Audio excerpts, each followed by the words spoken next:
Hello everyone, আমি মৌসুমি আর এই ব্লগটা হচ্ছে এবছরের হোলির। তো এবছরের হোলিতে ধরতে গেলে আমরা হোলি খেলেই নি ঠিক মতন।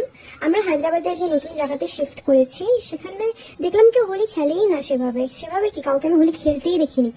হোলির দিন আমরা একটু বেরিয়েছিলাম চিকেন আনতে, তো রাস্তা দিয়ে যে যাচ্ছিলাম আমরা চিকেন আনতে, একটা মানুষকে দেখিনি রং লাগা বা হোলি খেলছে বা হোলি খেলতে। বাচ্চাদেরকেও দেখিনি। আগে যে এরিয়াতে ছিলাম ওখানে তো আমি দেখতাম যে বাচ্চাগুলো হোলি খেলতো।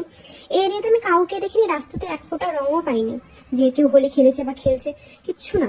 তো আমরা মাংস টাংস নিয়ে বাড়ি চলে এসে, বাইরে প্রচন্ড গরম পড়েছিল। তো এই গরমটার মধ্যে এসে আমার হাজব্যান্ড বললো যে একটু লেবু শরবত বানিয়ে দাও। আর ওর এবার হোলিতে অফিসে ছুটিও ছিল না, গেল 2 বছর ওর অফিসে ছুটি ছিল। আমরা মোটামুটি হোলি খেলেছি নিজেরাই কি হোলি খেলা যায় তাও খেলেছি। বাট এবছরটা হোলি আমরা নিজেরা খেলারও টাইম পাইনি সেভাবে। তো আমরা বাজার থেকে এসে আমি মাংস বানাতে শুরু করি, এদিকে যোগাযন্ত্র করে বসিয়ে দিই মাংসটা, আর এদিকে ও অফিসে বসে পড়ে। অফিসে কাজ করার মাঝখানে ও একটা টাইম বের করে। সেই টাইমে আমরা দুজন মিলে ছাদে গিয়ে একটুখানি ওই নিজেরা একটু রং লাগিয়ে নিয়ে 2-একটা ফটো তুলে তারপর নিচে। তো এইভাবেই এবছরের হোলিটা আমরা কাটিয়েছিলাম দুজনে।